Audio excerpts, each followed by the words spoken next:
gimnasyo amin. Siya News Feminda Philip. Itatapay kung ibaga kada kayo, iti may sa programa ang makatulong kada kayo. Adda ka din napadasan nyo a sitwasyon ahan nyo maibaga ti kaya nyo nga ibaga iti sabali a tao. Adda ka din napadasan nyo a sitwasyon akasla daytoy. Yeah, sounds good, sounds good. We'll do that for tonight. Okay. Hey, ladies. Kita ang dayto lalaki ne. Adalang nga rod dito'y unigen, apay na kan chokos. Kaslabagtit tilangana. Ay sus, pagarup ng sama kagwapo.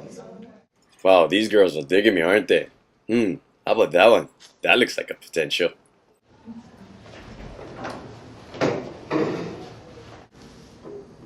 Hey, beautiful. You want some James Ramos? Haan na ka interesado. Oh yeah, I should bust on my Ilokano.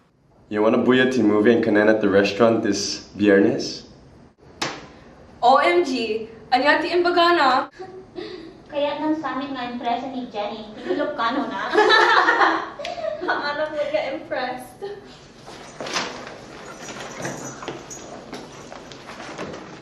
What the hell happened? I thought I was just doing fine. Narigatan kayo ka din, ang makilangin iti sabali nga tao, napadasan nyo iti sitwasyon akasla daytoy.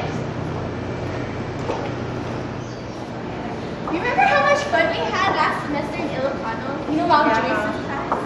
I know, it was so fun last semester and I can't wait to see James. And the tutorial, the picnic, the Yeah. Dramafest. Oh, just thinking about it, I'm so excited. I know. Hey, kamusta? Narisak kayo man? Oh, hi, nice to see you. Oh, we're just talking about one Joyce's class. I know. Ako mauray nga mas susunod hindi ka ba nga kasala kayong kantaan, mano? Excuse me, can I ask you a question?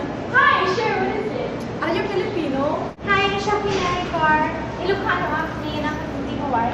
Oh, siya ni Betty. Napiitak pa dito yung Hawaii. Taga-binalananak di Pangasinan. Dito ay Hawaii, adun ki Ilokano. Kung nagpaisati ko na ti urge no, amo, medyo pagububraa, Betty, naka-add ti Ilocano. Ito nga, gaputa mo sa Ilocano kalaklaka ang matigayong kadakwadan. Nasaya at manday tanga panunod yu. Amo yun na mabagalin. Hangko ang kaya ti umay adiskwila dito UH. Tapos, ti mo puro English lang ti pagsasarita da.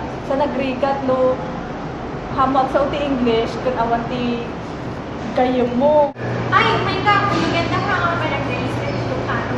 Nasaya ako, pagkamalang ko guys. Ano ito yun?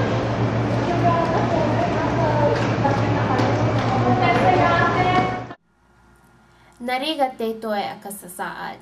Nasayaat kayo taada solusyon ko para kada kayo. Ti programa ti Ilocano ken Literature ti Universidad ti Hawaii ipaayang dagiti klase manipod iti elementary aging gana iti advanced literature translation ken interpretasyon kadigiti interesado nga agadan iti detoy a pagsasao. Ken kastamet kadigiti native speakers tapnon mapasaya at tapay ti pinagsamuda. Itatan kitaan tayo no anak na pasamag the James ken Betty iti naamon dati Ilocano program iti Universidad ti Hawaii iti Manoa. Idi umarte to UH Manoa, awan pulos ti gayong ko, kanhaan ko amo nga adda ti Ilocano program ditoy. Bayat ti kinaaddag, ado ti namamog nga estudyante, kan ado ti nasurusurok pa'y nga Ilocano language. Iso nga pagyamanak unay nga daak dito University of Hawaii nga mangal-ala ti Ilocano program. Kaputo Ilocano program dito UH Manoa, nalainga ko nga agsuot ti Ilocano, ken adu tinapintas ang pabalasang mangayat kanyak. Iso nga, umay kayo men agsurot ti Ilocano dito UH Manoa.